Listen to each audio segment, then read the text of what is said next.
So thank you for taking the time and for joining us today to talk about heart disease or stroke, early prevention of it. We have Dr. Amit Khera with us today. And a question for you, Dr. Amit, how do genetics play a role in heart disease and stroke, and how can we detect the early stages of it?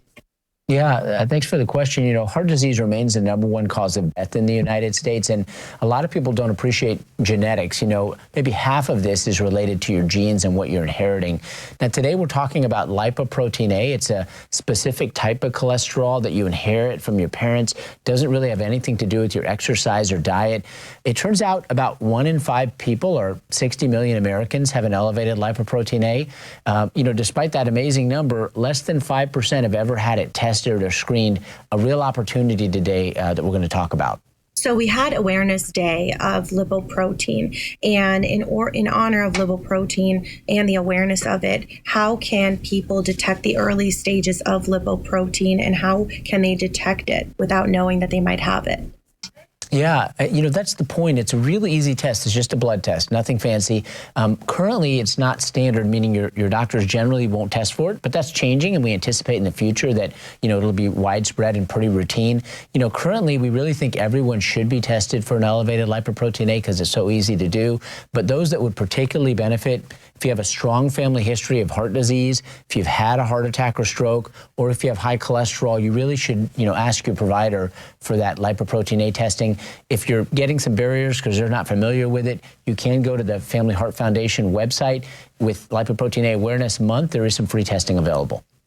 How can we let everyone know about lipoprotein with the Awareness Day that we have? How can everyone know that information? You know, here we are, you know, and trying to raise the word and spread the message. I think it's getting out there, and many, many more people are being tested. But, you know, really, again, if 60 million Americans have it, really, we should be broad testing everyone, and people just advocating for themselves, coming into the physician's office and asking for the test. I think that'll go a long way towards people getting it screened. So when it comes to the screening of it and you mentioned that it's an early genetics condition, how can someone get tested for it and screened for it without knowing and preventing it early ahead of time? Yeah, you know, in terms of there's the testing part, which again is just the blood test. And then the second part is, you know, what do you do about it? And if you have a high lipoprotein A, your parents, siblings, children each have a 50-50 chance of having one. So if you have a high lipoprotein A, they should get tested as well. And if it is high, you know, what do? There are some medicines in development, not available today, but we anticipate in the next year or two they will be. But today what you can do is really double down on your usual risk factors: cholesterol, blood pressure, exercise, diet. Those will absolutely make a difference and lower your risk if you have a high lipoprotein A. Thank you so much for all of that information, Dr. Amit Khera. And we are joined with Misty Voltaw as well, and she's going to share her story. Misty, how did the Family Heart Foundation provide resources for you and for your story and what you went through? Thank you so much for having me. So essentially, like Dr. Khera said, I have a very strong family history of heart disease. My father had a heart attack when he was 40. I lost my sister, my eldest sister, at 36 to heart disease. And then later, my 48-year-old sister also passed away from a heart attack.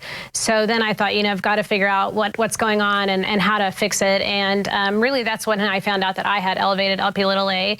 I got screened, and then I found the Family Heart Foundation, and they were just vital in connecting me with care providers and really another community of people who were also going through the same thing.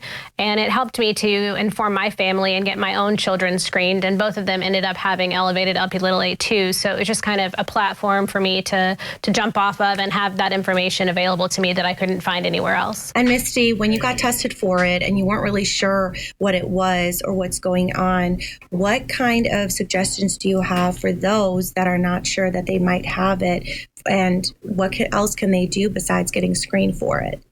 That's absolutely my soapbox is really the Family Heart Foundation, because that is how I was able to connect to care providers who know about Lp(a) and who can give me all the information that I needed and really help me figure out what I need to do to get all the rest of my family screened as well. Where can we go for more information to be more informed about this and be aware of a heart condition or stroke? You know, it's a pretty easy website to go to. It's findlpa.org, so great place for information.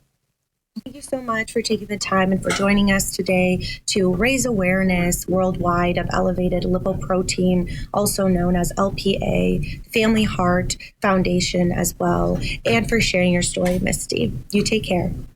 Thanks for Thank you. having us.